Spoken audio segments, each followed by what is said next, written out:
નમસ્કાર, ગુજરાત 7 ન્યૂઝમાં આપનું સ્વાગત છે। બોટાદમાં કપડીદાર સરકારી ખરાબ જમીનમાં નગરપાલિકાએ 1 કરોડ રૂપિયાના ખર્ચે બનાવી રહી છે સીસી રોડ, પરંતુ ઘાટ એવો સર્જાયો છે કે પડોશીના પ્લોટમાં પોતાનું મકાન બનાવવા જેવું। પાણી પુરવઠા વિભાગે અને મામલતદારે એ કામ બંધ કરાવવા લેખિત જાણ કરી, પણ ચીફ ઓફિસર વગર લેઆઉટ પ્લાનને કરોડો રૂપિયા ખર્ચવા કટિબંધ કરવામાં આવ્યો છે। જોઈએ શું છે આખો વિવાદ।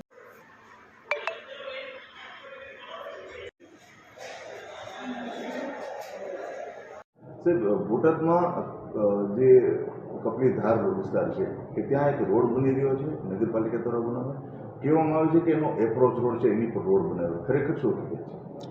ત્યાં એ સરકારી પટ્ટા નંબર છે અને ત્યાં રોડ બને છે એવું અમને જાણ થતાં નગરપાલિકાને મેં અવારનવાર ટેલિફોનિકથી જાણ કરી કે ભાઈ આ કામ હાલ તમે બંધ કરી દો, અને બંધ મેં આજે લેખિતમાં પણ એમને મોકલી આપેલ છે, એટલે કામગીરી બંધ કરે। ખરેખર આપણી પાસે તાંત્રિક મંજૂરી લીધેલી છે કે મંજૂરી અંગે અત્યારેથી કંઈ રેકર્ડથી જોતાં કંઈ આપેલ જણાતી નથી। તો સાહેબ, જે ટેન્ડર જે 1 કરોડ રૂપિયાનું બનાવવામાં આવ્યું છે, ખરેખર લેઆઉટ પ્લાનની મંજૂરી વગર એ શક્ય છે ખરું?